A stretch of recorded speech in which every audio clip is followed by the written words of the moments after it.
Today class.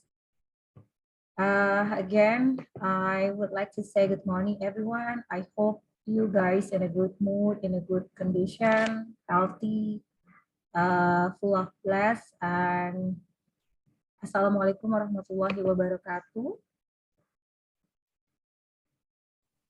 Waalaikumsalam warahmatullahi wabarakatuh. Okay, today is the last session of our journey within the class of Pancasila, and I hope you guys can understand those material that have been presented within the class, and also you'll be ready for your final exam. I also want to say that maybe some of the question you couldn't find the answer from the slide presentation or from the teaching material, those lecture models that have been sent to you, but probably from my teaching. I mean, because I am mostly like to giving you an oral lecture, so some of those questions that appear in your final task probably comes from my explanation during the classes. Okay, please note. I promise that every question they're already been explained during the class, whether it is from the slide presentation or from my oral explanation. Okay, today we will have two last group, that is a group of 7 and group of 8. I'm so apologize because I just sending you the last confirmation that you guys don't need to write about the social transformation based on Pancasila, because it's definitely a little bit difficult for write about this concept. It's not very common. It's really like a new concept within the topic of Pancasila. So my responsibility is to explain you about the term of transformasi sosial berbasis Pancasila. So that's why I decided that you guys from the group of 7 and group of 8 can write the topic about history of Pancasila, and we will explain our knowledge within about this topic. Okay, I'm not going to talk longer. I will allow for the moderator of group 5. The time is yours. Yes, ma'am. Thank you. Assalamualaikum warahmatullahi wabarakatuh. Good morning, everyone. Good morning, ma'am. My name is Nata Fauzia Zahra. I will become moderator for this question start from group 7 and continue with group 8. After that is question and answer session. Every group have 10 until 15 minutes to presentation. For group 7, you can share screen your presentation right now, and let me introduce your group member.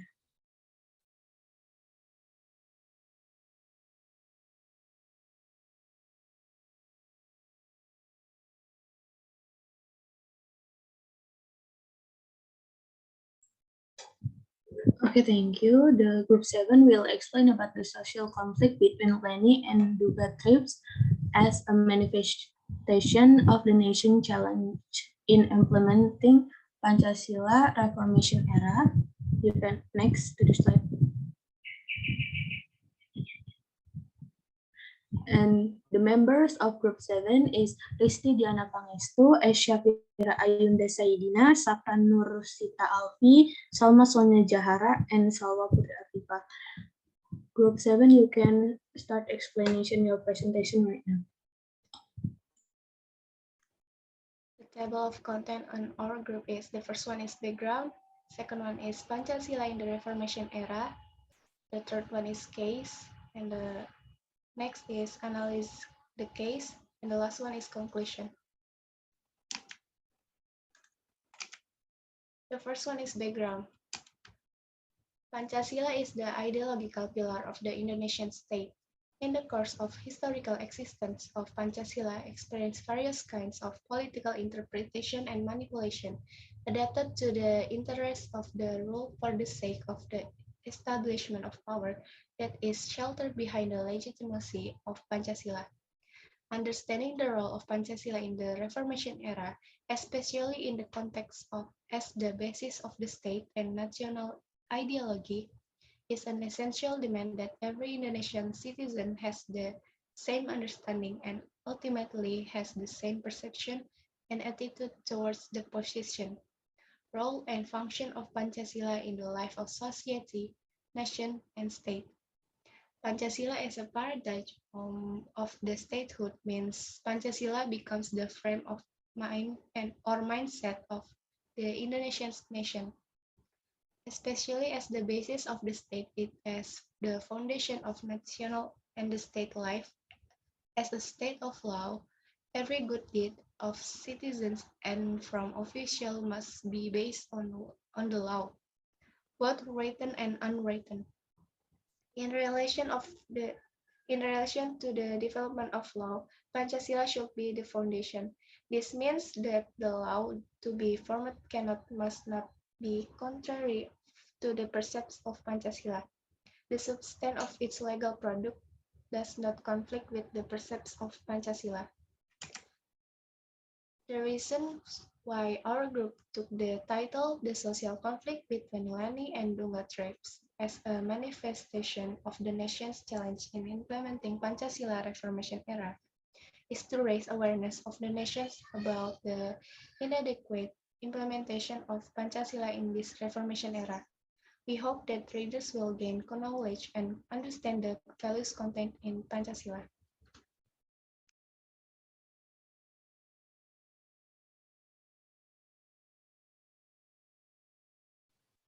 Next is Pancasila in the Reformation era.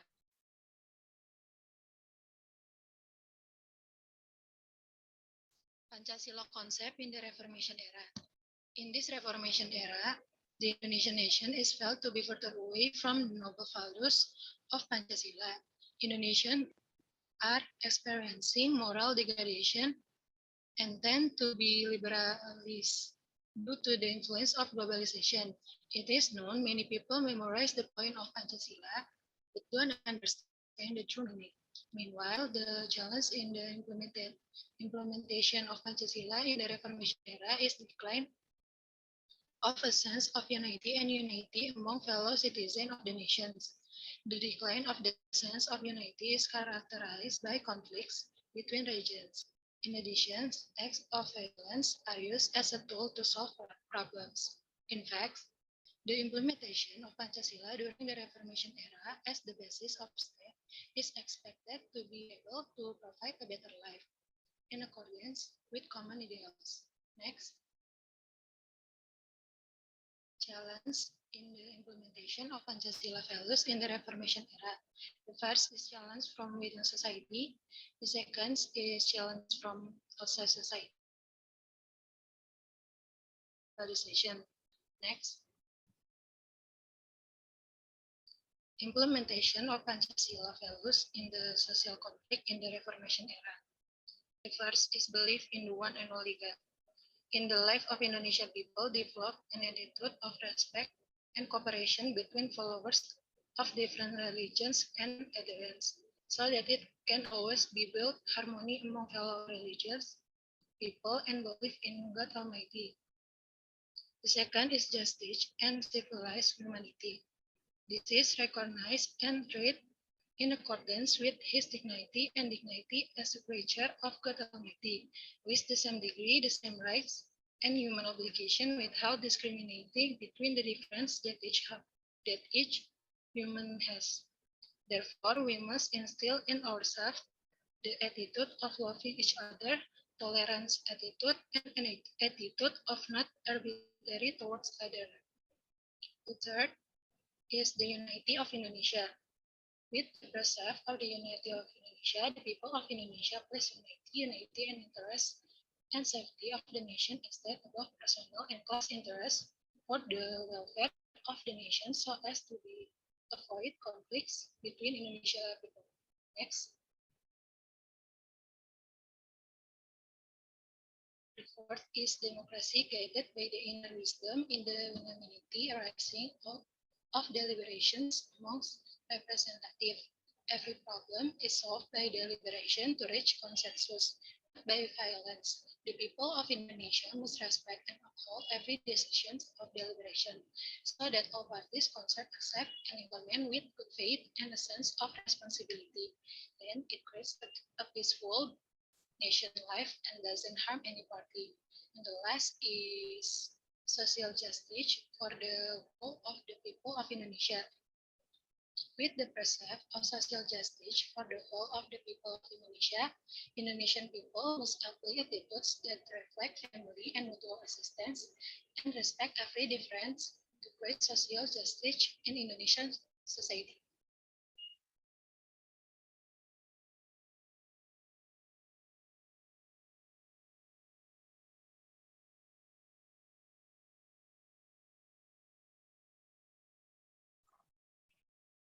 Case of social conflict in the Reformation era. Next.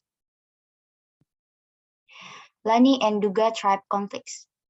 Tribal wars broke out in Woma village, Woma district, Jayawijaya Regency, Papua on Sunday, 9 January 2022 in afternoon. The dispute involved residents of Nduga Regency and the people of Lani Jaya Regency. Next. One resident from Nduga Regency died with a full body of wounds from sharp object, while dozens of people from Lani Jaya Regency suffered injuries from sharp weapons.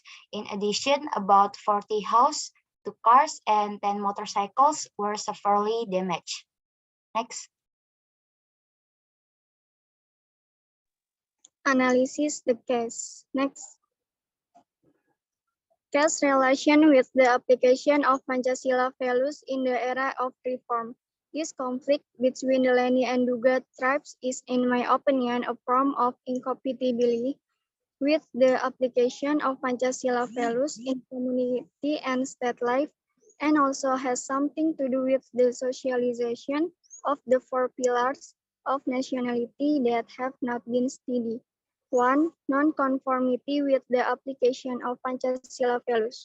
The Lani and Duga conflict was triggered by the killing of Duga people named Sibelu Gwijangge by the Lani tribe. The Duga people and the victim families did not accept the event and continued the conflict to the stage of intertribal war instead of resolving the conflict according to law, kinship, and peace.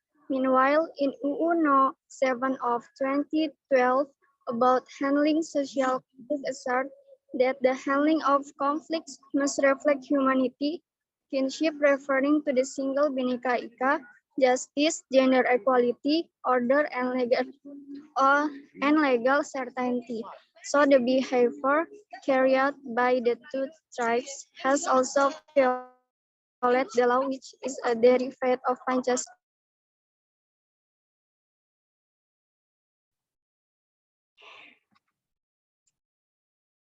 Okay, next. In our opinion, the conflict between the Lani and Duga tribes occurred because the socialization of the 4 pillars of nationality was not optimal. This statement is based on, first, when I search survey data relate to the understanding of Pancasila in the community, and then I found a source that the National Media Survey held a survey from 30 May to 3rd June 2021 relate to the understanding of Pancasila in the community, and almost the results is 50% of Indonesians judge that Pancasila had not been implemented properly and correctly. This 50% we think can show us that there is a lack of understanding in the Indonesian people about Pancasila, so that the values of Pancasila have not been determined or implemented properly and correctly. Then what does it have to do with the socialization of the 4 pillars of nationality? Because in our opinion, with the optimal socialization of the 4 pillars of nationality should be able to make Indonesian people understand the values of Pancasila, so that they are able to apply the values of Pancasila in the current reform area. And the second is based on one of the mass media that I read, that Bambang Susatyo appealed to the members of the Indonesian Parliament or MPR RI from 2019 until 2024 term to evaluate the methods of socialization of the 4 pillars of nationality, so that in the future they can be able to build the characters of the community and social system in accordance with the purpose of socializing the 4 pillars of nationality. This shows us that the ineffectiveness of the 4 pillars of nationality socialization methods is used, so that the chairman of MPR RI from period 2019 until 2024 appeal that the members of MPR RI can change the method of socialization of the 4 pillars of nationality to be more effective. And the third is based from real condition that occur in Indonesia. I think from 2009, since the initiations of the socialism of the 4 national pillars to 2022, right now, 13 years should be enough to carry out the socialization of the 4 pillars of nationality, so that the unity of Indonesian nation, even though they are different tribes, is maintained well. But why in 2022, precisely on 9 January 2022, there is still a conflict between tribes? Well, I will mention the conflict between tribes that occur from 2009 to 2022. First is there is conflict also between Lampung and Balinas tribes that occurs in Lampung in 2009. There is also a conflict between tribes in South Lampung in 2012. And there is conflict between tribes in Papua in 2014. And the last is the conflict between Lani and Duga tribes that occur in 2022. Next, please.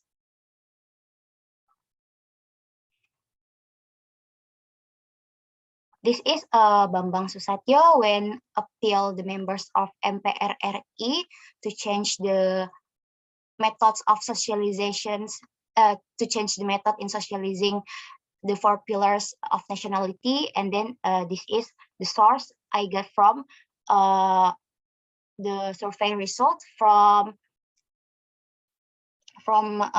one of media mass. Next. With the conflict between the Lani and Duga tribes, we hope that the government can be more serious in socializing the 4 pillars of nationality consistently or continuously, and extending from urban to remote areas. Let me explain in Indonesia. Dengan adanya konflik antara suku Lani dan Duga ini, kami berharap bahwa pemerintah akan lebih serius lagi dalam menyosialisasikan 4 pilar kebangsaan ini secara konsisten atau secara terus-menerus dan meluas, yang artinya tidak hanya di daerah-daerah besar seperti kota-kota besar, melainkan juga sampai daerah-daerah terpencil. Mengapa dari perspektif yang kami bawakan ini bahwa sosialisasi 4 pilar kebangsaan ini merupakan suatu yang urgent dilakukan, dikarenakan mengingat bahwa bangsa Indonesia ini terdiri dari merupakan bangsa yang multi etnik, yang setiap sukunya itu memiliki sejarah masing-masing terhadap suku yang lainnya juga, sehingga penting sekali di era reformasi ini, di tengah-tengah globalisasi, masalah persatuan dan kesatuan ini merupakan masalah yang penting gitu. Lalu untuk sosialisasi 4 pilar kebangsaan,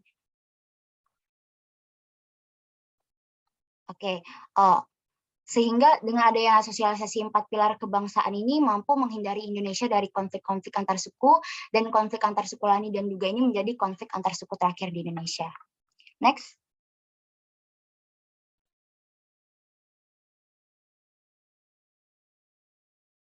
Okay, next conclusion.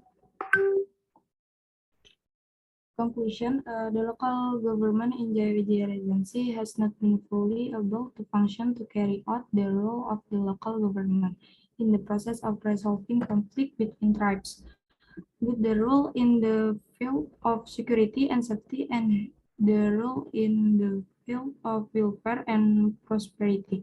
This can be seen from the many human rights violations that trigger political and social conflict that eventually cause conflict between tribes in Jaya Wijaya Regency. Okay, next. Suggestion, persuasive security approaches have been repressive, overactive upheavals in Papua that are no longer relevant and have been abandoned, and excessive military approach will not solve the problem in Papua province, but instead there is conflict, human rights violation that continue.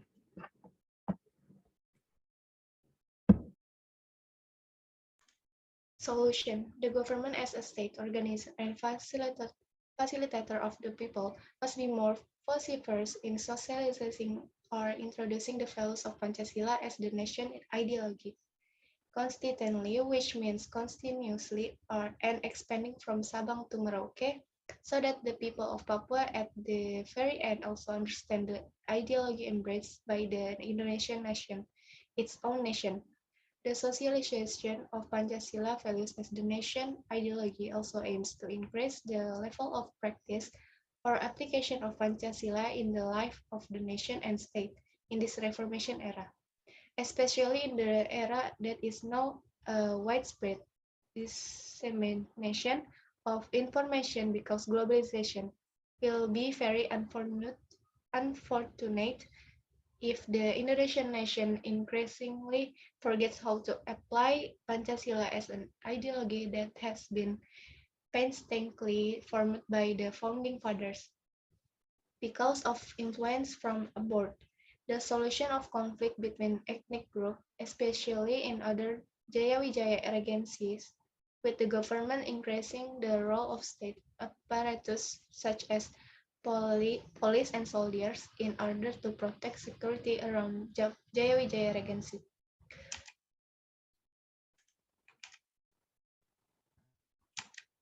I think that's all from group 7. I will return it to moderator.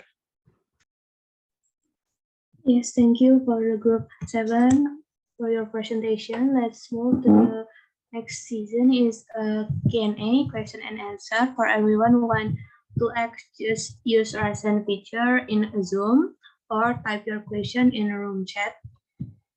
So, is there any question for group 7?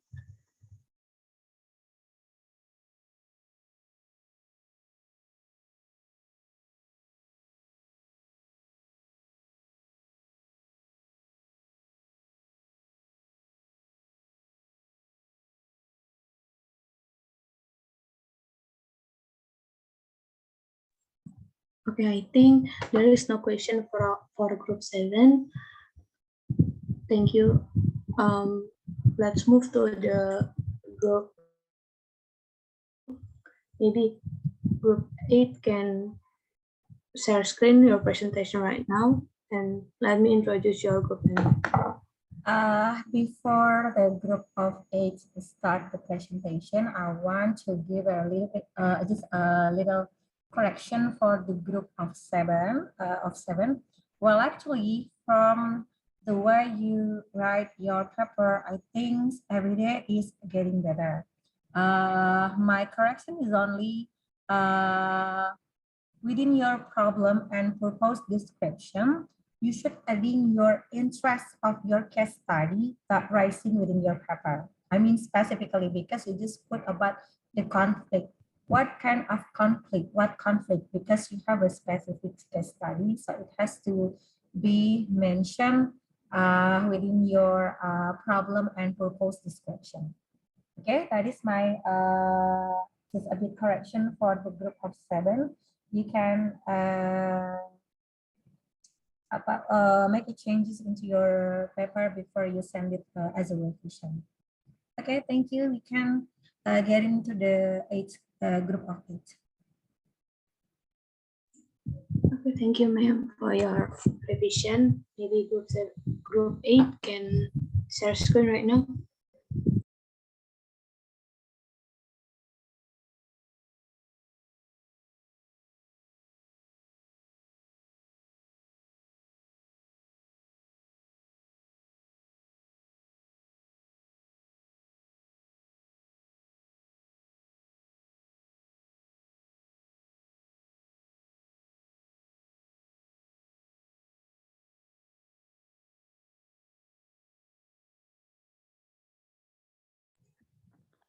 Okay, group 8 will explain about youth moral degradation in the Reformation era.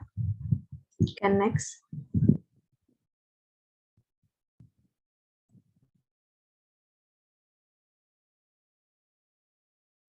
Okay, topic outline from group 8.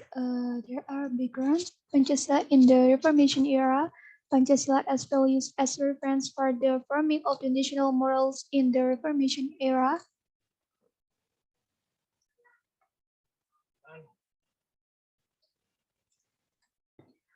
The challenge of Pancasila in the Reformation era.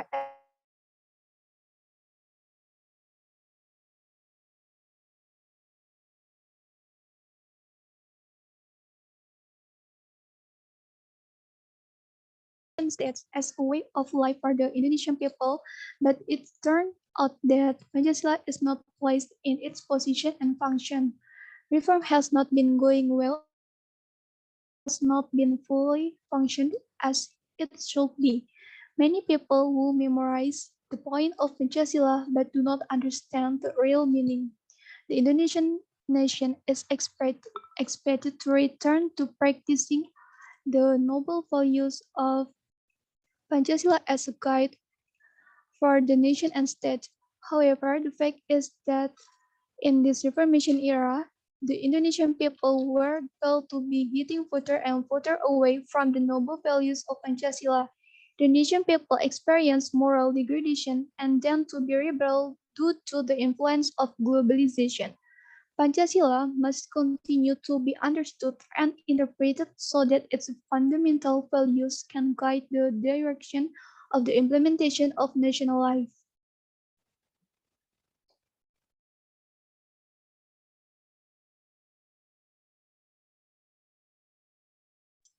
Pancasila in the Reformation era.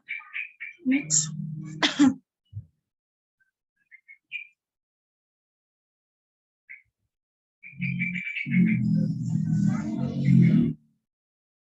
Pancasila is the source of all sorts of law that exist in the unitary state of the Republic of Indonesia. It is a masterpiece of the nation predecessor, which is extracted from the identity and values of the nation, superior values that are not owned by foreign nation. With various studies, it turns out that some of the content and interrelationship between this precept as a single entity cannot be separated because these precepts animate one another.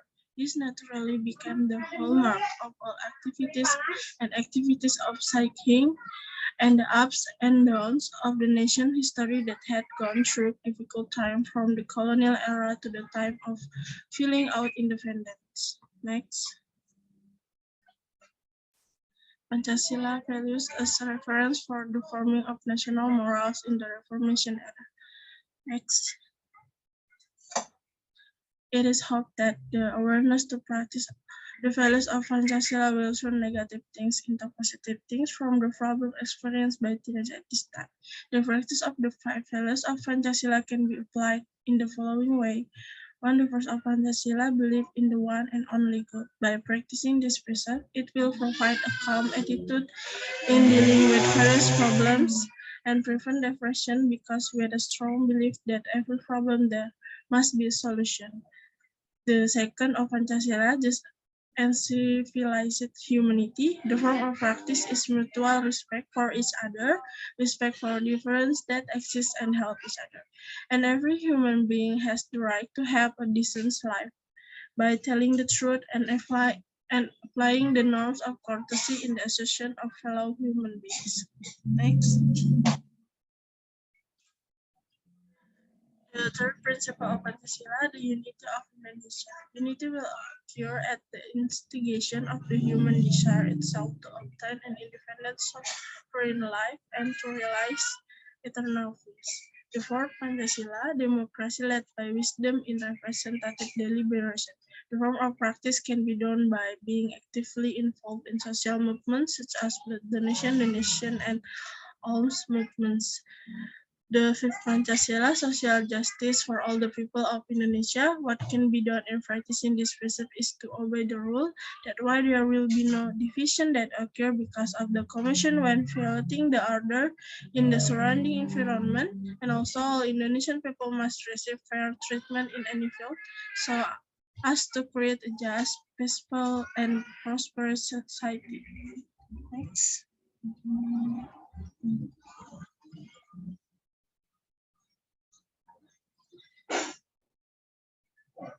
The challenge of Pancasila in the Reformation era as a trigger of moral degradation. Next.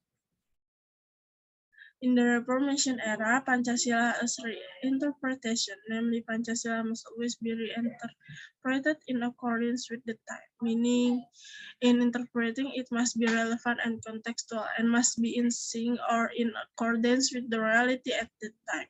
In addition, globalization is a challenge for the Indonesian people because the ideology of Pancasila is increasingly being eroded by liberalism and capitalism. Moreover, the current challenges are open, free, and real. Okay.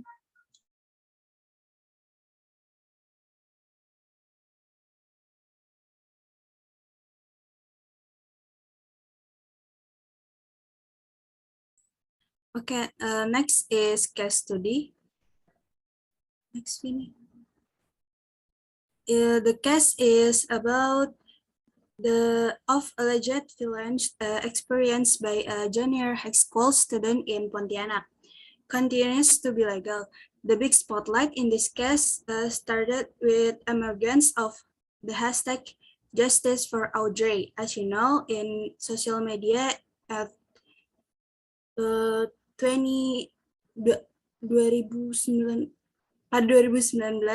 ini kasus ini sangat booming. Jadi mungkin kalian semua bisa tahu. Apparently, this case also started from social media. This was revealed based on the confession of 7 of the 12 high school students who were led to this alleged violence. They opened their voice after being questioned by the police at the Pontianak Wednesday, 10 April 2019. The alleged violence experienced by stem from the argument due to mutual taunts between and high school student on social media. One of student with the initial EE or NNA, 17-year-old, admitted that the fight started between him and A because of his frustration with the victim who often bullied him on social media. A and the high school students met on the banks of the Kapuas River on Friday, 29 on March, to resolve the dispute from social media. When they met, a fight broke out. Long story, after the fight broke out, the victim mother made a report to the Pontianak police. The police then conducted an investigation, continued with the investigation until the 3 suspects were determined, namely AR, EC, or NNA, and LE. Based on the information, 7 of the 12 high school students were related to the alleged villains who opened their voice after being questioned by the police at the Pontianak Wednesday at 10 April 2019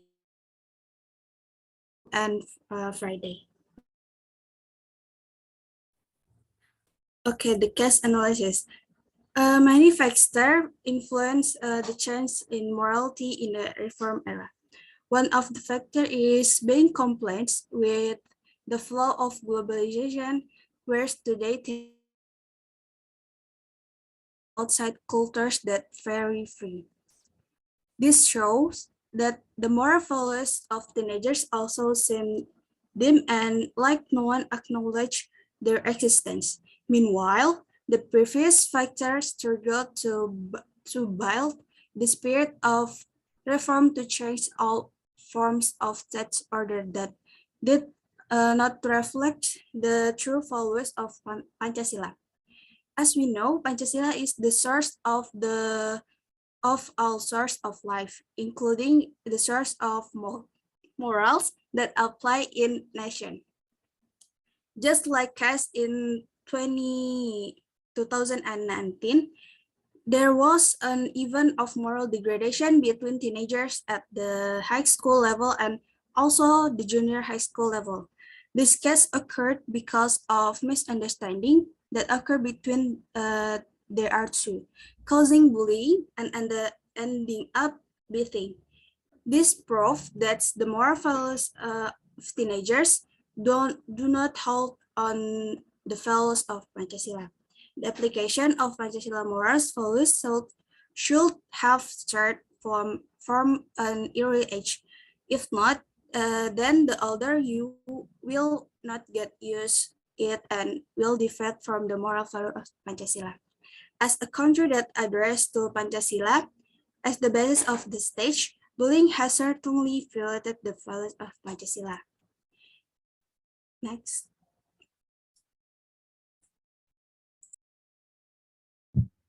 Okay, next. We will compare the case with the values of Percept Pancasila.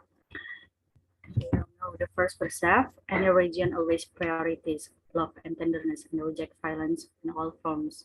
Kita tahu kan agama manapun itu selalu mengutamakan cinta dan kelembutan. Sangat bertolak belakang ya dengan kekerasan dalam segala bentuk. And the second Percept juga tentang civil life humanity in the slightest.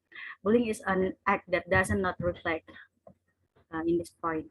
Now the third precept of bullying will divide fellow Indonesians who should uphold the value of unity and integrity. Persatuan di poin ketiga ini kan Pancasila maksudnya sila Pancasila kan ada persatuan dan kesatuan. Nah, bullying ini sangat memecah belah sesama Indonesia karena kita saling melakukan kekerasan di kasus ini. Terus mereka maksudnya bukan kita. The fourth precept, bully ini sangat melanggar rules dari yang sudah disepakati bersama baik berupa undang-undang maupun peraturan sekolah. Yang terakhir ada the fifth precept, bullying includes acts that deviate from social justice for everyone. Ini termasuk perbuatan yang menyimpang dari keadilan sosial bagi setiap orang. Nah, ada solusinya dalam kasus ini. For the next generation, especially teenagers, priorities existing Pancasila values and not even divide. Because as the next to instill Pancasila values to form better morals for themselves. Jadi sebagai seharusnya remaja itu sebagai generasi penerus bangsa harus menanamkan nilai-nilai Pancasila untuk moral yang lebih baik buat dirinya sendiri. Nah, dalam kasus ini it's actually start with Audrey kan, who gave bad comments for her seniors. Tapi kita juga nggak bisa membenarkan seniornya itu melakukan kekerasan karena sudah dibully, sudah mendapatkan bulian dari komentar buruk Audrey. Seniornya itu kan melakukan kekerasan. Nah, kita juga nggak bisa membenarkan solusi itu. Harusnya seniornya itu bisa mengadukan kelakuan buruknya Audrey ini kepada orang tua atau gurunya agar si Audrey ini bisa dibina dalam dalam mengelola sosial medianya. Dan juga kan di sosial media ini is actually a policy for minor who use social media. Juga ada kebijakan sebenarnya untuk anak-anak di bawah umur dalam menggunakan sosial media. Makanya perlu binaan dari keluarga atau orang-orang terdekat seperti teman-temannya misalnya sudah mengetahui bagaimana cara mengelola sosial media yang baik. Kalau si Audrey ini untuk tidak melakukan bad comments. Nah kan di sosial media ini kita kan sangat luas ya cakupannya itu. Kita nggak tahu. We don't know which people are good and which are bad. Even those of us who can think rationally are sometimes fooled by hoax news if they aren't studied properly. Makanya social media ini can have a big impact if user don't manage their social media properly. Juga tadi tidak membenarkan kasus kakak kelasnya itu yang melakukan kekerasan karena dendam yang diberikan komentar negatif oleh si Audrey. Okay, next. Okay, next is conclusion of our analysis. Next, and applying the values of Pancasila in a harmony with the nation's moral, a condition is also needed that can support the implementation of the actualization of Pancasila, especially condition related to the attitude or behavior of the realization of Pancasila values. So kita tahu ya bahwa menerapkan nilai Pancasila ke dalam kehidupan kita, khususnya untuk kehidupan nilai bermoral ini tuh sulit gitu, tidak mudah. The socialization of Pancasila was a policy in the Reformation era. In that era, regulations were also issued which required University Indonesia to have Pancasila education courses. Jadi kan kita udah belajar ya sama Mem Novia juga bahwa di Reformation era itu ada MPR itu mensosialisasikan pilar kebangsaan, lalu ada kebijakan mengenai pendidikan Pancasila itu diterapkan ke dalam mata kuliah di universitas. In fact, today we are often faced with bad behavior and attitudes of Indonesian people, especially teenagers, which of course can be referred to as uneven of moral degradation of nation youth. Tapi faktanya kita dihadapkan oleh sikap buruk masyarakat Indonesia, khususnya remaja nih, padahal era reformasi itu udah jelas banget ya diterapkan pendidikan Pancasila di universitas. Next. If the teenager is immoral, then the teenager does not apply the values of Pancasila because Pancasila is the source of all source of life, including the source of morals. This proves the neglect of the values of Pancasila even since the Reformation era, even the previous era. The heroes have struggled to actualize the values of Pancasila. Kalau misalkan remaja itu tidak bermoral atau immoral, tandanya tuh remaja itu tidak menerapkan Pancasila dalam kehidupan bermasyarakatnya, karena kan kita tahu Pancasila itu adalah sumber dari segala sumber, termasuk sumber moral ya. Padahal tuh di bahkan era-era sebelumnya tuh pahlawan udah struggle nih untuk mengaktualisasikan values of Pancasila. Jadi itu di sini kita tahu bahwa remaja tuh masih melakukan pengabaian terhadap nilai-nilai Pancasila.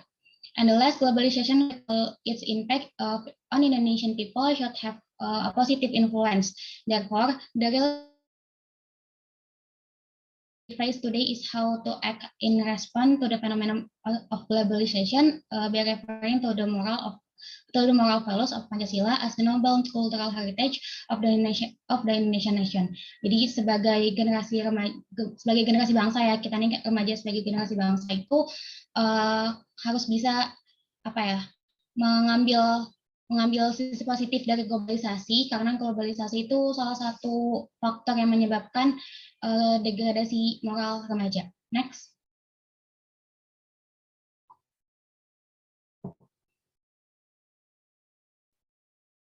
Next, please. Okay, thank you for listening. That's all from Group 8. I return to moderator. Thank you. Thank you, Group 8, for the presentation. Let's move to the next session is Q&A, question and answer session for everyone who want to ask. Just use raise hand feature.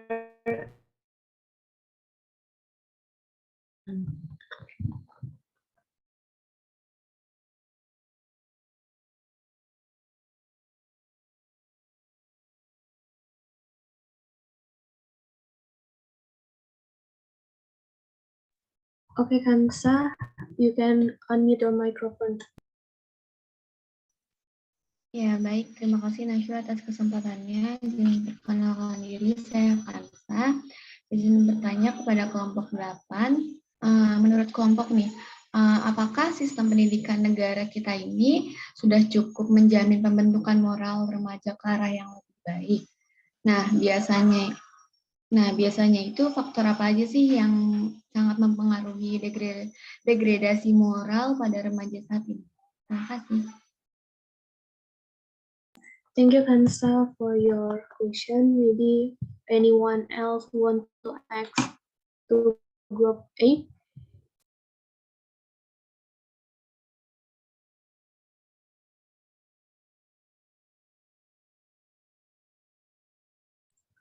Okay, I think there is no question again. Maybe Group 8 can.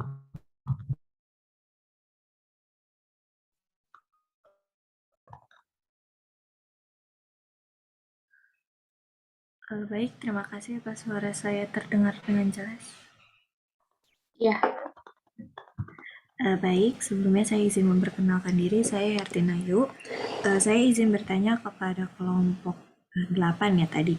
Tadi saya itu menggarisbawahi mengenai in this reformasi era, faced with bad behavior and attitudes, especially teenagers. Jadi saya ingin bertanya kepada kelompok, kira-kira menurut kelompok sendiri, apakah dari kelompok itu cara untuk mengatasi hal tersebut bagaimana, terutama pada remaja kan, karena remaja itu sedang istilahnya labil-labilnya gitu, sedang labil-labilnya. Lalu apakah menurut kelompok mungkin harus adanya edukasi tambahan, atau mungkin kita harus seperti zaman dulu mungkin ada penataran mengenai Pancasila seperti itu. Terima kasih. Thank you, Hertinayu, for your question. Maybe is there anyone else want to ask to the Group 8?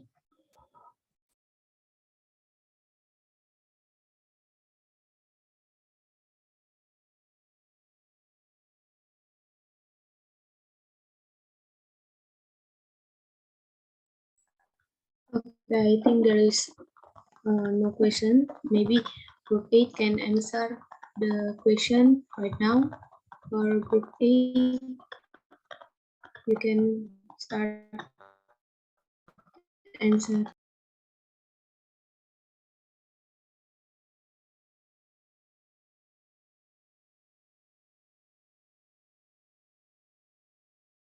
Yes, Yuna, you can unmute your mic.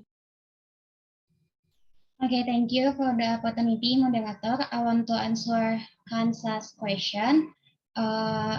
Jadi kan pertanyaannya itu mengenai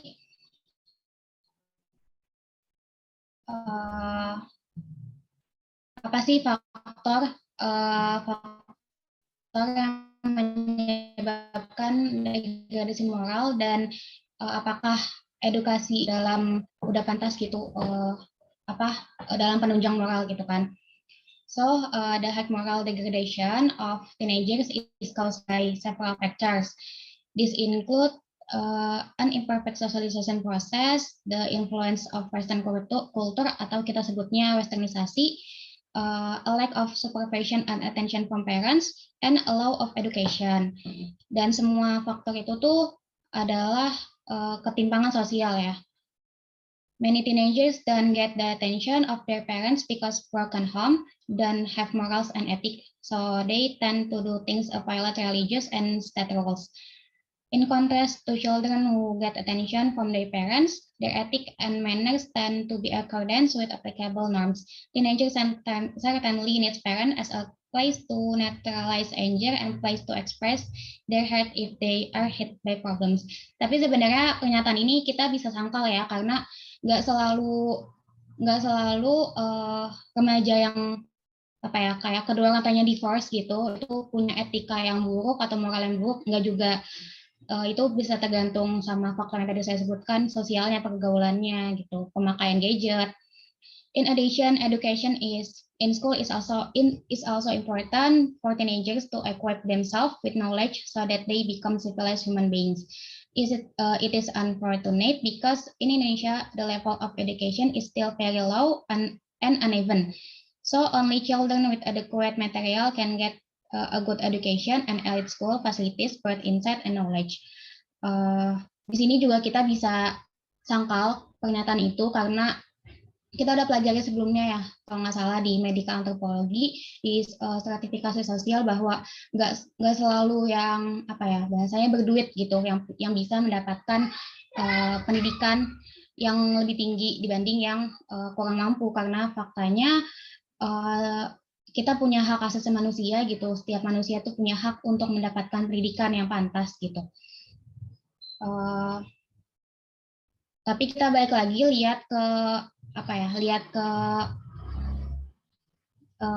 penerapan nilai Pancasila ke dalam diri kita sendiri. Jadi tadi kan pertanyaan Kansa tuh udah pantas atau belum sih edukasi di Indonesia itu udah sesuai atau belum dengan penunjang moral gitu.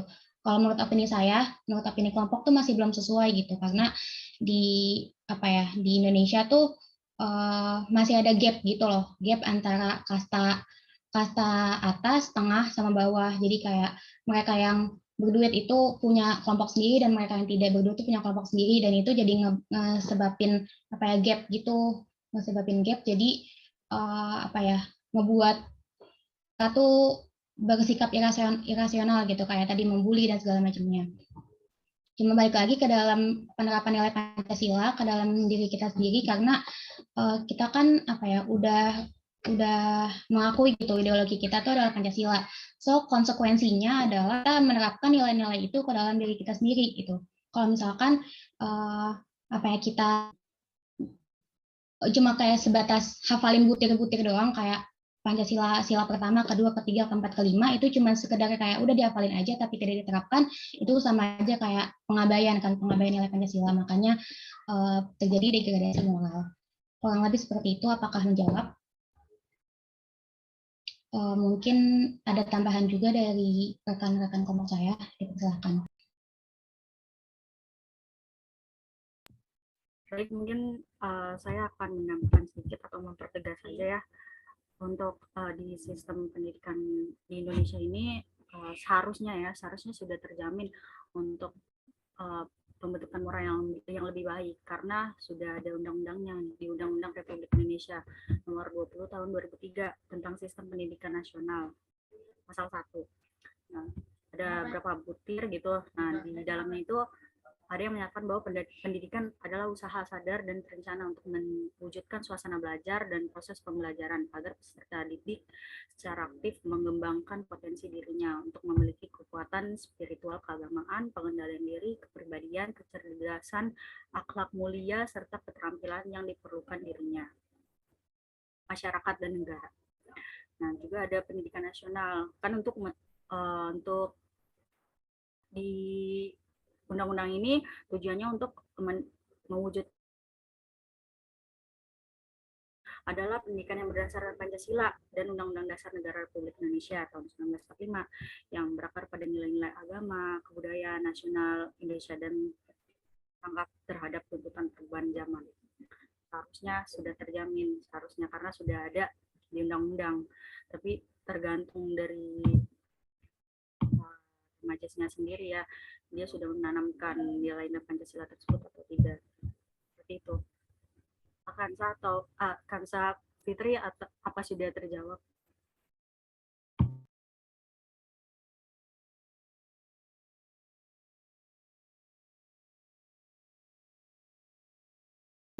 Kansa, sudah terjawab pertanyaannya? Ya, izin menjawab. Siva sudah cukup terjawab. Terima kasih Himna dan Siva atas jawabannya.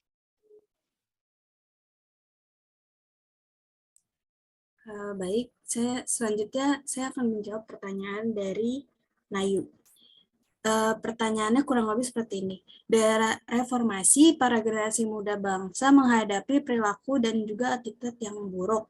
Menurut kelompok, dalam mengatasi hal tersebut, kita harus bagaimana? Apakah benar, Nayu? Iya, kurang lebih seperti itu. Oke. Di sini saya akan menjawab menurut pandangan saya. Yang pertama,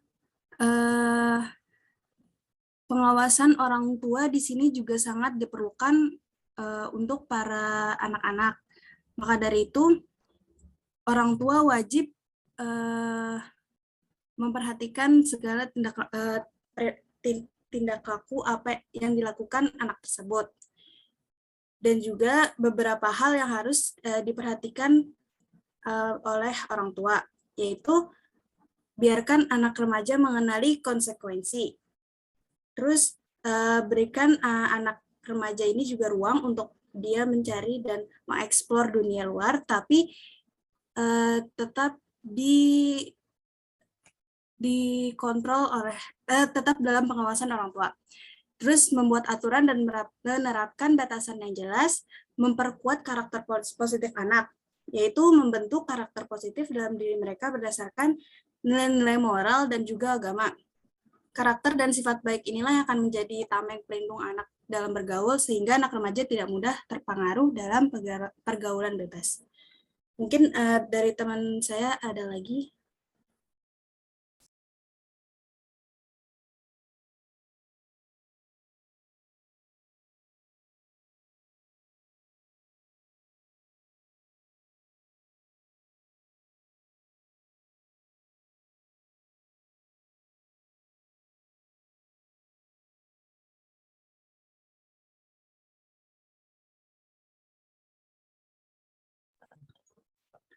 Okay, thank you, Talita, for your answer. Maybe is there any answer from group A?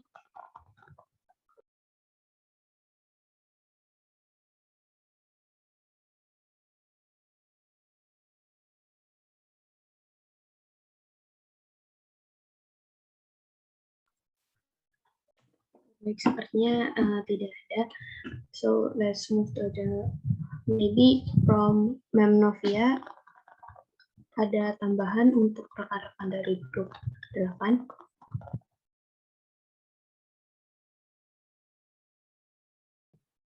Okay, thank you, moderator. I think we just close the session of discussion first, and then I will get into the presentation. Basically, correctionnya sama, still the same with the group of 7, which is you have to put your specific purpose of your case study within your problem and purpose description.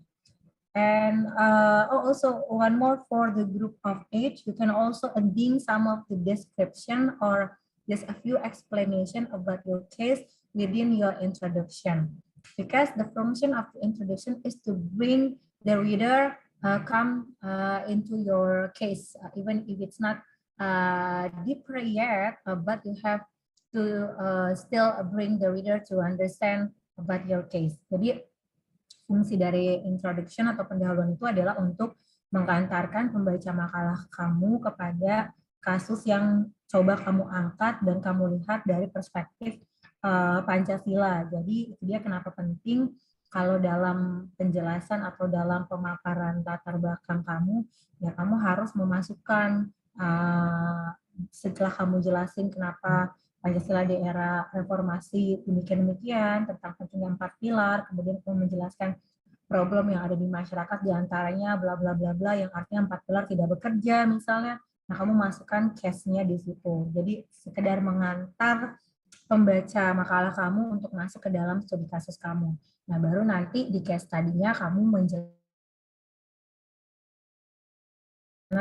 masalah tersebut terjadi, bagaimana bisa ada bully dan lain sebagainya, baru kamu masuk ke aspek itu dan baru kamu analisis dengan pendekatan Pancasila. Okay, I think that's enough for today's discussion. We have to give an applause for the group of 7 and group of 8. Thank you so much for presenting your paper for today, and I hope you will send your revision as soon as possible, of course, according to the deadline that I will give you after all. And then also please note that you have to learn about the conception, because also the theory will be appear within your final exam. Okay, guys, we'll come into the session of my today's topic, that is about transformasi sosial berbasis Pancasila. Okay, because this is a very difficult topic. It's not only difficult, but this is also a new topic for the student of Pancasila at the university stage. That's why I'm going to give a presentation with Indonesian only. So it will be very helpful for you to understand the conception.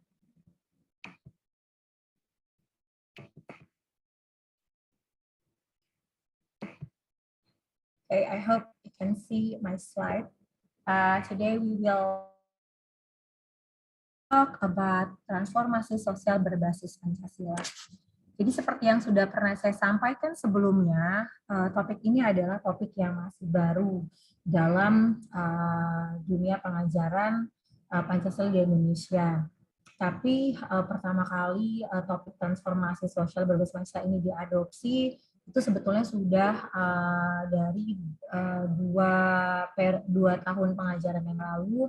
Saya juga sudah melihatnya muncul data modul kuliah yang disiapkan oleh Poltekkes, kemudian juga modul kuliah yang disiapkan oleh Kemendikbud. Hanya memang dari semua modul kuliah yang ada, itu tidak secara spesifik menggambarkan apa sih yang dimaksud dengan transformasi sosial berbasis Pancasila. Jadi kalau misalnya kita sering bilang, kayaknya Pancasila itu hanya lip service ya, kayaknya Pancasila itu hanya di mulut aja ya, kok dalam implementasinya sulit, apalagi kalau kita bicara soal sistem politik berbasis Pancasila, sistem ekonomi berbasis Pancasila, teknologi berbasis Pancasila, kok kita cuma bicara hal yang kayaknya baik-baik aja, tapi tidak ada karakternya tersendiri dari apa sih yang dimaksud dengan perubahan yang berbasis Pancasila, apa sih yang dimaksud dengan politik yang harusnya Pancasilais, ekonomi yang harusnya Pancasilais. Jadi karena kita tidak selalu menganggap bahwa Pancasila adalah konsep yang mengambang atau yang diawang-awang, maka dirumuskanlah transformasi sosial berbasis Pancasila ini dengan map tentunya, itu oleh salah satu pakar Pancasila Indonesia, itu Dr. Yudi Latif. Beliau adalah ketua BPIP yang pertama, Badan Pembinaan Ideologi Pancasila ketika baru berdiri. Nah, jadi beliau membuat konsep atau gagasan tentang peta transformasi sosial, di mana kita mencoba untuk bicara Pancasila tidak hanya di wilayah konsep, tidak hanya di wilayah angan-angan yang yang ngambang, tapi kita akan masuk ke wilayah praktek. Jadi tentu saja kalau kita berusaha untuk memahami apakah yang dimaksud dengan transformasi sosial berbasis Pancasila, saya sempat melihat waktu itu di makalah yang sebelumnya kalian bikin, itu kalian sebetulnya sudah mulai memahami tentang transformasi sosial, yaitu perubahan sosial. Tentu saja yang namanya perubahan itu dari hal yang buruk menjadi hal yang baik, atau dari hal yang menjadi lebih baik lagi. Nah, ini adalah sebuah proses transformasi. Nah, perubahan yang kita harapkan saat ini yaitu perubahan yang tentu saja dijiwai atau dilandasi oleh nilai-nilai Pancasila itu sendiri. Karena itu untuk memahami apakah yang dimaksud dengan transformasi sosial berbasis Pancasila, ya artinya yaitu perubahan yang diharapkan muncul atau dapat dilakukan di masyarakat dengan mengedepankan nilai-nilai Pancasila sebagai motif perubahan itu sendiri maupun langkah-langkah yang ditempuh untuk bisa mewujudkan satu perubahan yang diharapkan. Nah, secara definisi sendiri itu memang belum ada definisi yang baku terkait dengan transformasi sosial berbasis Pancasila. Kalau kawan-kawan coba untuk searching di Google misalnya atau di YouTube, kalian akan temukan semuanya konsep dasarnya itu masih sangat di awal-awal. Tapi sebetulnya saya dan rekan-rekan saya di kantor Aliansi Kebangsaan sudah menulis secara spesifik, hanya memang bukunya belum diterbitkan. Jadi nanti kalau sudah ada bukunya, mungkin untuk adik-adik kelas kalian yang ke depan, mereka akan dapat lebih mudah memahami konsepsi ini karena sudah ada buku khusus yang menulis tentang transformasi sosial berbasis Pancasila.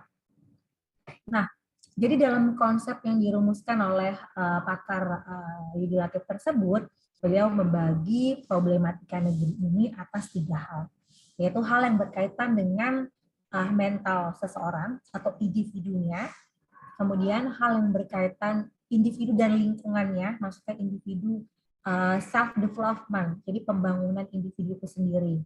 Kemudian juga ke dimensi institutional political atau sistem politiknya, dan yang ketiga ada pada dimensi kemandirian, yaitu pada ranah material teknologikal. Jadi dalam konsep transformasi sosial yang berbasis Pancasila ini, problematika bangsa itu dibagi atas 3 ranah. Ranah yang pertama yang tadi saya sampaikan yaitu ranah pembangunan individu atau self-development, yang bicara tentang mental seseorang, budaya seseorang, kepribadian seseorang, sistem pendidikan yang dianut, kemudian bagaimana sistem mendidik di keluarganya. Pokoknya kita bicara tentang individu, ya. Kita tentang individu. Jadi disinilah dimensinya diklasifikasikan sebagai ranah mental kultural. Nah, kemudian kita sering dengar istilah kalau orangnya sudah baik, tapi kalau sistemnya bobrok, sistemnya buruk, orang yang tadinya sangat alim bisa masuk ke dalam korupsi, misalnya tindak pidana korupsi. Karena apa? Karena sistemnya tidak baik. Misalnya lingkungan di mana dia bekerja tiba-tiba membuat dia menjadi orang yang terstimulus untuk ikut-ikutan curang di kantornya, atau karena tidak ada peraturan yang terlalu ketat tentang pertanggungjawaban anggaran atau budget kantor misalnya, sehingga itu membuat dia 100-200 sisa dari anggaran belanja bulan ini tidak salah masuk kantong, bikin jajan atau segala macam. Nah, ini ada pada aspek sistem. Jadi kalau aturannya juga tidak baik, itu juga yang nantinya akan menjadi, itu juga yang kemudian menjadi satu problematika di negeri ini. Nah, ini yang diklasifikasikan dalam ranah institusional politikal atau sistem politik, sistem politik, sistem sosial yang ada di masyarakat kita. Dan yang terakhir itu kita bicara tentang teknologi. Nah, teknologi ini kaitkan dengan kemandirian bangsa, kemandirian dalam perekonomian, kemandirian dalam memenuhi kebutuhan masyarakat, kemandirian dalam hal ekspor dan import misalnya. Nah, ini masuk ke dalam ranah material teknologikal. Jadi yang dilihat dari problematika yang ada itu yaitu dibagi atas 3 hal ini. Misalnya kalau kita ngebagi apa sih problem mahasiswa berkaitan dengan perkuliahan secara online, kita kan pasti akan bilang yang pertama lingkungan tidak mendukung, karena kalau saya belajar dari rumah, ibu saya berisik, adik saya berisik, tetangga saya berisik, sehingga itu membuat saya menjadi tidak nyaman ketika belajar. Kemudian yang kedua, infrastruktur nih Bu yang nggak bagus, internet saya buruk, kemudian internet yang jelek, providernya yang nggak bagus. Kemudian yang ketiga, saya kesulitan untuk berinteraksi dengan dosen karena kita harus dibentangkan oleh karena kita harus dibatasi oleh screen misalnya. Kalau kita kuliah langsung kan kita bisa face to face ya, bisa ngobrol langsung, bisa sering berdiskusi. Tapi kalau kita pakai Zoom kan ada screen yang membatasi kita sehingga kita jadi nggak bebas. Nah, ini adalah cara untuk membagi problematika dari satu hal yang kita alami. Nah, begitu juga dengan ketika kita bicara tentang problematika bangsa, apa sih masalah di negeri ini pada hari ini? Nah, itulah yang kemudian dibagi atas 3 dimensi atau 3 ranah yang sudah bisa kalian lihat pada slide presentasi yang ada di hadapan kalian. Jadi yang pertama ada pada ranah mental kultural, yaitu yang berkaitan dengan self development atau pembangunan diri kita sendiri. Nanti di bawahnya saya lebih spesifik menjelaskan. Kemudian yang kedua adalah ranah institusional politikal, yaitu tentang sistemnya, sistem politiknya, penyelenggara negaranya. Kalau penyelenggara negaranya baik, itu bisa menjadi salah satu faktor yang menguntungkan negara juga bisa dikelola dengan baik, sehingga masyarakat juga bisa hidup dalam kondisi yang lebih baik. Tapi kalau negara, sistemnya, dan penyelenggaranya bobrok, ya udah pasti rakyatnya pasti bobrok. Oke? Nah, yang ketiga adalah ranah material teknologikal. Oke? Nah, Bu, apakah konsep ini pure konsep yang keluar dari ketua BPIP, mantan ketua BPIP? Enggak. Konsep ini juga diadopsi dari berbagai problematika yang ada di seluruh dunia. Jadi kalau kalian pernah baca buku misalnya Why Nation Fail, mengapa negara gagal, buku negara gagal itu dalam kasus di setiap negara, dalam banyak kasus di berbagai negara di belahan dunia sana, problem terbesar yang membuat negara itu menjadi bangsa yang gagal atau negara yang gagal itu pada tiga aspek ini. Yang pertama adalah karena tidak ada pembangunan individu, misalnya sistem pendidikannya yang rendah, kemudian kesehatannya yang rendah. Faktor fasilitas kesehatan yang rendah otomatis tidak bisa mensupport dong supaya kita bisa melahirkan anak-anak bangsa yang sehat dan cerdas. Nah, ini ada pada ranah mental kultural. Kemudian yang kedua, karena penataan tata kelola negaranya yang salah. Jadi misalnya banyak nepotisme, kemudian korupsi terjadi. Nah, ini juga satu problem yang menyebabkan kenapa banyak negara-negara gagal di luar sana, yang tergolong sebagai negara yang gagal. Dan yang ketiga, karena tidak bisa mandiri secara teknologi dan tidak bisa berdaulat secara ekonomi. Karena mungkin terlalu banyak impor, bergantung pada impor. Kalian tahu kan di antara problematika yang membuat kenapa sekarang dunia gunjang-ganjing, kenapa perang antara Rusia dengan Ukraina menyebabkan adanya problematika perekonomian. Karena apa? Karena Amerika ngeblok Rusia, terus sebaliknya Rusia ngeblok Amerika. Nah, kalau Rusia merasa nggak apa-apa kita diblok karena kita bisa mandiri secara teknologi misalnya. Tapi kalian bayangkan negara-negara di Eropa sana, pada negara Rusia, ya kan? Mereka akhirnya nggak bisa ngapa-ngapain. Kalau mereka nggak punya gas bumi, mereka nggak bisa nyalain kompor, mereka nggak bisa nyalain pemanas. Kalau di Europe itu kan mereka harus pakai heater ya saat musim dingin. Pemanas mereka nggak bisa dinyalakan karena mereka tidak punya pasokan gas bumi. Nah, inilah yang menunjukkan bahwa ketika negara bergantung kepada kebutuhan impor dari luar, akhirnya kita jadi nggak mandiri. Akhirnya kita jadi ribet ngurusinya. Kalau ada problem seperti ini, nggak punya gas bumi, gimana caranya gitu menjalankan negara ini? Gimana caranya masyarakat bisa hidup dalam keseharian mereka? Sama dengan problematika di Indonesia, kita tidak bisa mandiri dari segi pasokan minyak goreng, kita ternyata bergantung banyak sekali dari impor, gitu kan? Padahal Indonesia adalah negara penghasil kelapa sawit, salah satu penghasil kelapa sawit terbesar. Tapi kok kita masih bergantungnya sama minyak? Dan ternyata ya spekulan-spekulan di luar sana mengimpor minyaknya supaya mahal dibeli di luar,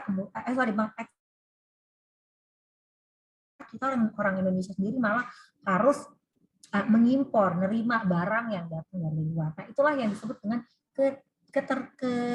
ketergantungan kita terhadap negara-negara maju, sehingga ini juga menjadi satu problem yang masuk ke dalam aspek ranah material teknologikal, yaitu ketidakmandirian bangsa dalam urusan ekonomi, teknologi, dan lain sebagainya. Nah, kalau kita kaitkan dengan Pancasila, itu ada di hubungannya seperti apa, Bu?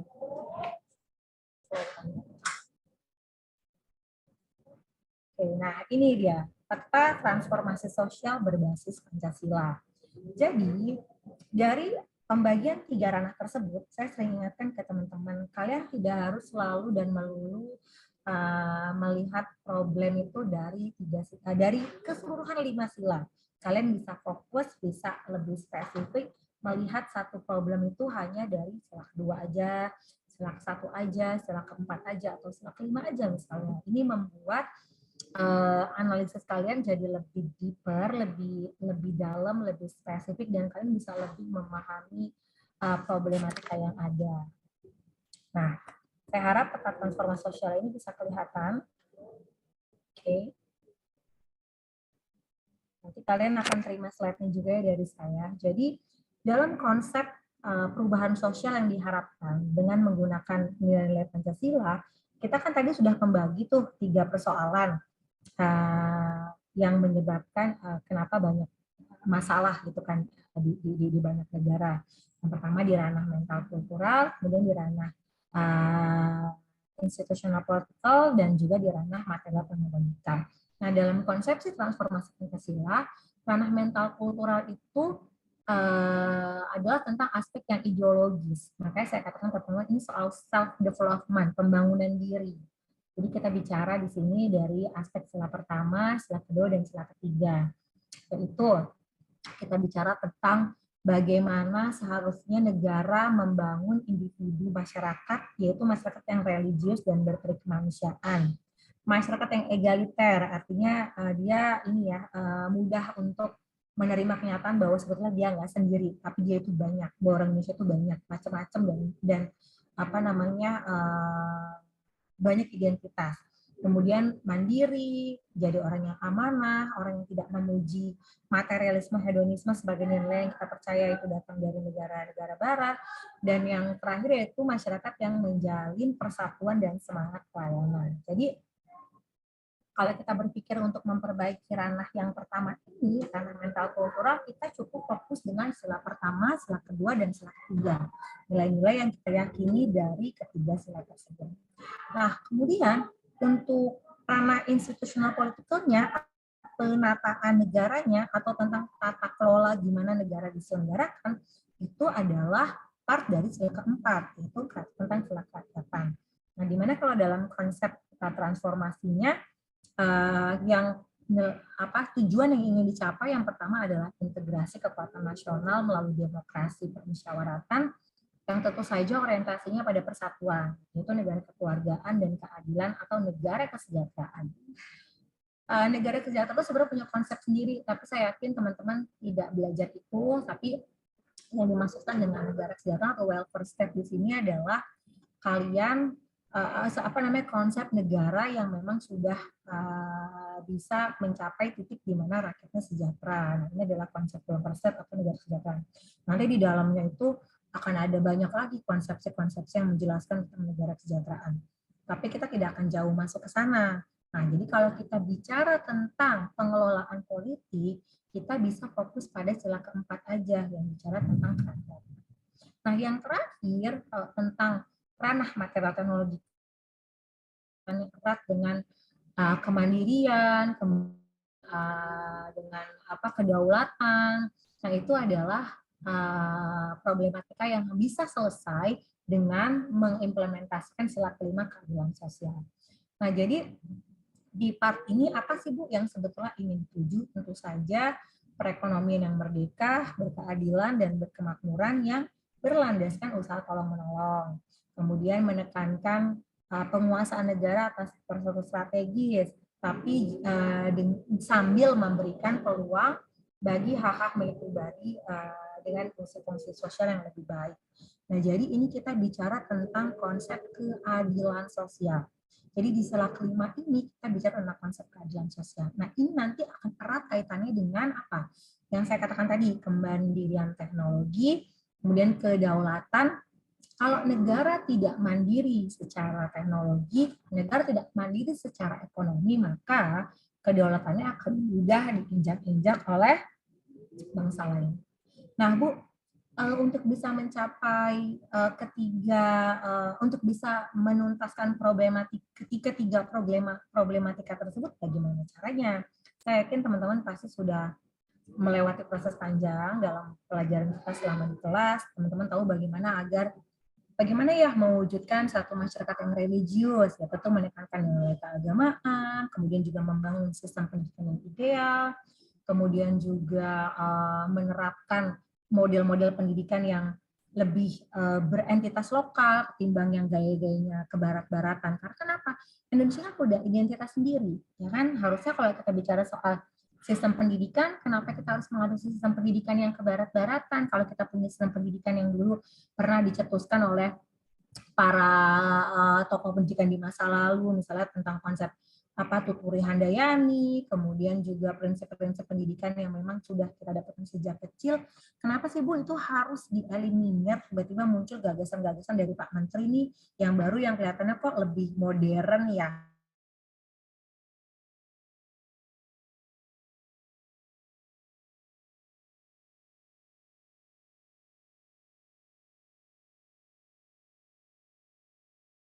Sendiri atau karakter lokal kita sendiri. Nah, ini kalian harus pahami juga dengan sistem pendidikannya. Jadi kalau kemarin ada yang mengangkat topik tentang sistem pendidikan merdeka belajar dan lain sebagainya, itu juga part of the problem yang hari ini kita hadapi bersama, dan dia masuk dalam aspek ranah mental kultural dalam konsep transformasi sosial berbasis Pancasila.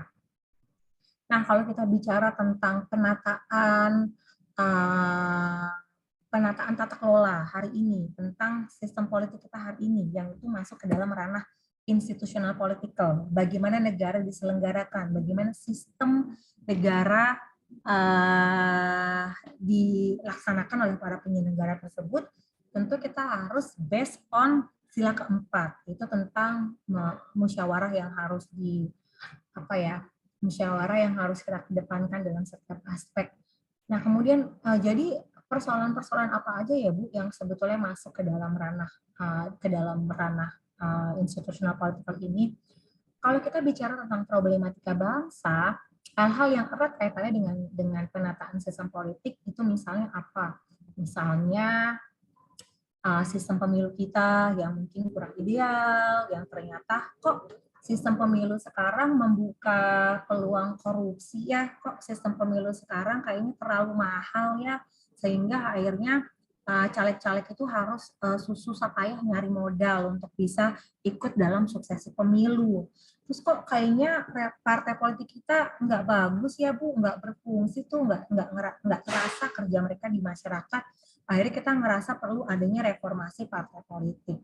Nah, dalam beberapa analisis kita itu melihat begini, Indonesia tuh kayaknya bukan dijalankan oleh pemerintahan ya Bu, kayaknya Indonesia dijalankan oleh partai ya, soalnya setiap kali keputusan yang dihasilkan atau kebijakan yang diimplementasikan kok kayaknya cenderung mendukung partai sih, bukan untuk mensejahterakan rakyat misalnya. Nah, itu juga salah satu problem.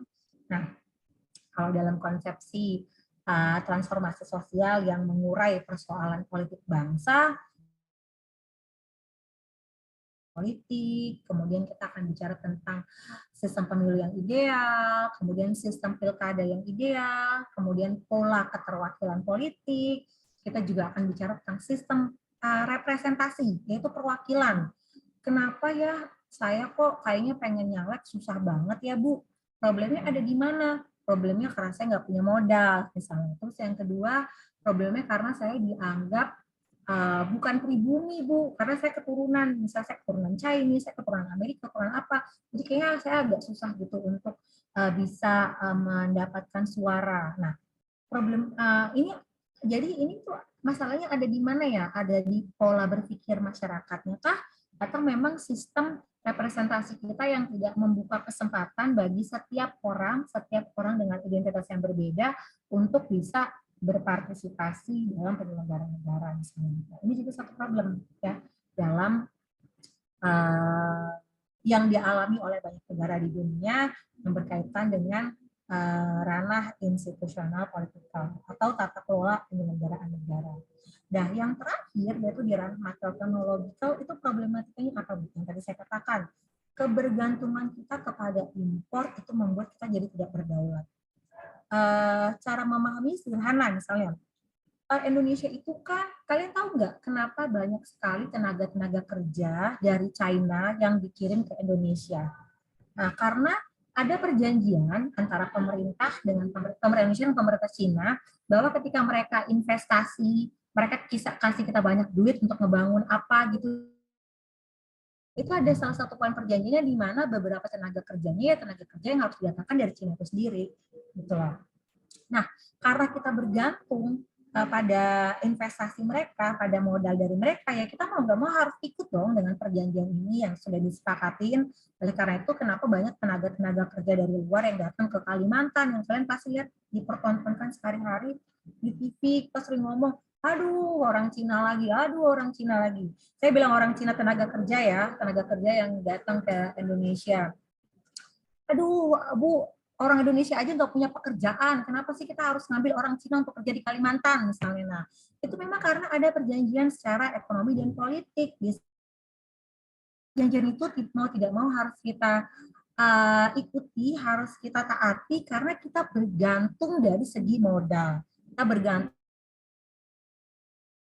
sehingga ya kalau kita nggak mau ngambil tenaga kerja dari mereka, nanti mereka belum tentu mau kasih kita uang untuk bangun apa ya, misalnya kalau di Kalimantan itu sekarang macam-macam kan pembangunan di sana yang kita lihat banyak sekali tenaga asing yang datang yang kita import dari luar. Nah ini karena Indonesia kan tidak mandiri secara modal, tidak mandiri juga secara teknologi. Nah misalnya kalau kayak dari Jepang, misalnya Jepang mau investasi, sifatnya investasi teknologi, dikirim ke Indonesia, karena kita nggak bisa bangun teknologinya, kita jadi bergantung sama negara Jepang untuk mensuplai kita dengan teknologi bagus. Nah, Jepang juga bisa mensyaratkan, tapi nanti beberapa orang engineer-nya, beberapa orang insinyurnya, kita datangkan dari Jepang ya, jadi kita nggak pakai orang Indonesia misalnya, karena ada beberapa intangible asset, misalnya ada beberapa pengetahuan yang mereka miliki dan mereka tidak mau share itu ke Indonesia, sehingga engineer harus dari sana juga. Nah ini juga faktor di mana kita tidak mandiri. Nah jadi Bu, gimana ya caranya kita supaya bisa mandiri, supaya kita nggak terlalu bergantung?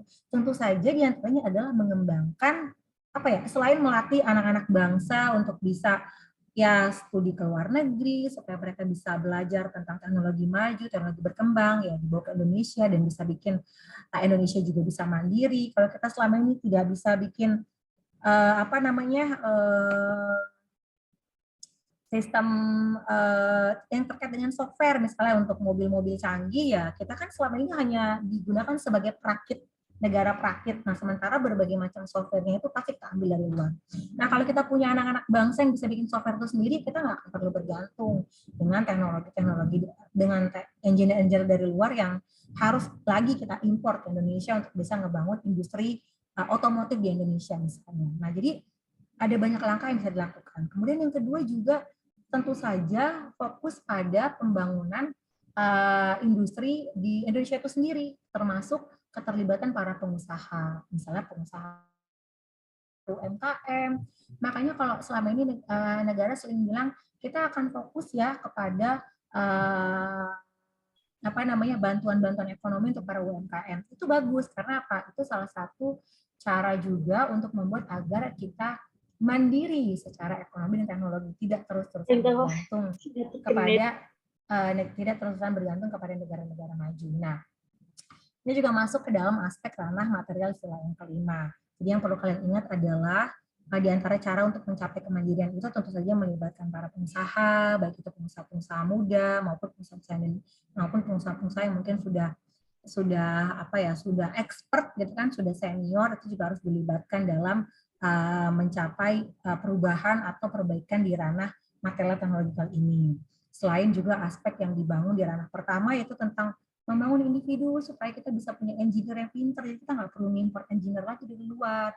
Kemudian juga kalau Indonesia sudah mandiri, terus juga membangun kesadaran gimana caranya supaya pengusaha-pengusaha kelapa sawit itu nggak cuma mikir untung dengan mengimpor minyak mereka. Terus kita pas mau pakai minyak kita harus ngimpor dari luar. Sementara perusahaan-perusahaan kelapa sawit yang di Kalimantan itu minyaknya malah diekspor-ekspor ke luar negeri supaya dia mahal. Kan ada unsur selfishness ya, egoisme yang sangat tinggi di situ. Nah itu baru kita akan masuk lagi ke ranah mental kultural, yaitu ranah yang pertama. Jadi tentu saja untuk mewujudkan semuanya itu setiap ranah pasti akan saling berhubungan. Tapi ketika kalian menganalisis problemnya, kalian harus fokus saja pada beberapa sila. Nah, saya menjelaskan ini secara detail, secara deskriptif sekali ke teman-teman karena ini adalah konsepsi yang tidak banyak ditulis, tapi ini akan muncul dalam ujian. Jadi saya harap kalian mendengarkan penjelasan saya tadi. Nah, terakhir itu tentang tujuan. Jadi Bu, sebetulnya transformasi sosial yang berbasis manusia itu tujuannya apa? Ya kalau secara secara kehidupan kebangsaan dan keluarga yang merdeka, bersatu, berdaulat, adil, dan makmur. Nah, tujuan ini itu adalah tujuan yang sudah dibangun oleh para founding father kita. Dan ini tersirat dan termaktub di dalam pembukaan Undang-Undang Dasar, yaitu mewujudkan bangsa yang merdeka, bersatu, berdaulat, adil, dan makmur. Jadi pada intinya, semua konsep akan kembali kepada cita-cita yang sudah pernah dirumuskan oleh para founding fathers kita ketika Indonesia berdiri. Makanya semua akan balik lagi ke pembukaan Undang-Undang Dasar, semua akan balik lagi ke historis bagaimana Pancasila itu dibangun, bagaimana Pancasila itu dibentuk. Jadi pembelajaran yang kalian pelajari dari pertemuan yang pertama, sebenarnya pertemuan terakhir itu ada hubungan, ada benang merah yang itu pemahamannya harus dibangun dalam kepala kalian masing-masing. Jadi sampai dengan di sini saya harap kalian sudah paham ya secara konsepsi dasar bahwasannya transformasi sosial berbasis Pancasila itu adalah upaya untuk melakukan satu perubahan yang tentu saja dilandasi oleh nilai Pancasila. Nah, untuk bisa melakukan perubahan, kita harus membuka problematika ini, membagi problematika bangsa ini atas 3 hal, yaitu 3 ranah yang sudah saya jelaskan tadi. Nah, untuk masuk ke dalam ranah tersebut, kalian juga sudah memahami metakultural, ranah politikal, dan ranah material-teknologikal. Saya juga sudah memaparkan secara gamblang ke teman-teman semua. Nah, terakhir, secara garis besar, jadi sebetulnya Bu, Ibu kan tadi udah ngomong panjang lebar tuh tentang 3 ranah. Nah, apa sih sebetulnya target-target utama yang ingin dicapai dari perubahan sosial tersebut? Kemudian caranya juga bagaimana supaya bisa berwujud. Kalau tadi saya bicara ke hal-hal yang sifatnya implisit atau contoh, sekarang kita akan membahas hal-hal yang sifatnya pointer atau deskriptif tapi pointing. Nah, yang pertama, tujuan perubahan sosial itu adalah untuk mengukuhkan Pancasila, maksudnya caranya adalah dengan mengukuhkan Pancasila sebagai ideologi negara. Tentu dimulai dengan meyakinkan bahwa ideologi kita Pancasila, jadi jangan sampai kita terkontaminasi oleh ideologi lain. Kemudian yang kedua, mengukuhkan negara hukum Pancasila, memperjuangkan kedaulatan dalam politik, memperjuangkan kemandirian dalam perekonomian, ini yang tadi saya katakan ya, ranah ketiga. Sementara memperjuangkan kedaulatan dalam politik dan negara hukum Pancasila itu tentu saja masuk, yaitu ranah tata kelola politik atau institusional politikal. Memperjuangkan kepribadian dan kebudayaan. Nah, menurut saya ini masuk ke ranah keberapa ya? Ranah pertama tentu saja, karena kita bicara tentang self-development. Dan yang terakhir, menguatkan dukungan kreasi sosial dan sistem pertahanan keamanan. Ini juga masuk lagi ke dalam ranah keempat, ranah kedua, yaitu ranah tata kelola atau ranah institusional politikal tentang penyelenggaraan negara. Oke, sampai di sini apakah ada terlalu cepat? Teman-teman bisa nanti diputar ulang recordingnya dan didengarkan bersama, karena kalian pasti butuh penjelasan tersebut untuk belajar persiapan ujian final kalian. Stop share dulu ya.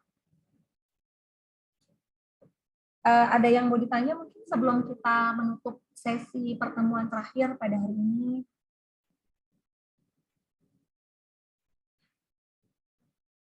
Oke, kalau tidak ada yang ingin ditanyakan, saya anggap kalian semua sudah paham, sudah bisa mengerti. Dan kalian, seperti yang sudah saya pernah ingatkan di awal, bahwa nanti akan ada tugas individual review terakhir ya, yang saya akan berikan khusus untuk topik transformasi sosial berbasis Pancasila.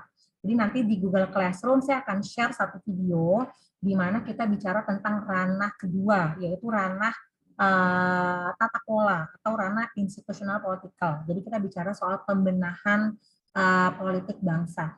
Akan tanya, Bu, kenapa ranahnya yang kedua? Karena saya pikir isu-isu politik hari ini tuh kayaknya menarik ya untuk semua orang, tidak hanya mahasiswa politik, tapi juga berbagai macam latar belakang orang itu senang sekali bicara soal pemilu, tentang pemerintahan Presiden Jokowi, dan lain sebagainya. Jadi saya ingin kalian menganalisis satu diskusi yang saya moderatori itu tentang bagaimana sih memperbaiki tata kelola penyelenggaraan negara mulai dari mencapai reformasi partai politik sampai dengan mewujudkan sistem pemilu yang ideal. Jadi nanti videonya akan saya share di Google Classroom. Kalian mereview, kalian tentu saja menjelaskan ulang bagaimana caranya agar kita bisa mencapai perubahan sosial yang berbasis Pancasila, khusus pada perbaikan tata kelola penyelenggaraan negara, yaitu ranah yang kedua, ranah institusional politikal. Misalnya penjelasannya berdasarkan diskusi yang sudah saya analisis atau saya berusaha untuk pahami bahwa ada beberapa problem nih terkait dengan politik kita hari ini atau berkaitan kita hari ini, yaitu partai politik yang tidak maksimal fungsinya. Kemudian yang kedua, sistem pemilu yang mahal sehingga membuka potensi para caleg menjadi koruptor misalnya. Kemudian yang ketiga juga bla bla bla bla bla bla bla bla. Jadi kalian lihat dari diskusinya, kemudian kalian bikin reviewnya, tentu saja masih sama aturannya dengan menambahkan argumentasi kalian pribadi setelah kalian mereview diskusi tersebut. Kemudian teknisnya sama, tentu saja maksimal 2 halaman, times New Roman 1,5, dan dikirimkan di Google Classroom juga dalam bentuk format PDF. Baik, kalau sudah tidak ada yang ditanyakan, it is already 11:40. I'm gonna share my slide presentation with through your Google Classroom or show the assignment for your revision, and then last is about your individual transformasi sosial based on Pancasila. If you don't have any question, I would like to say thank you, and please be aware of your final test, because maybe it's going to be very difficult if you haven't listened my explanation during the courses. But if you did that, I think it will be very easy for you to answer those questions. Again, thank you so much and good afternoon. Assalamualaikum warahmatullahi wabarakatuh.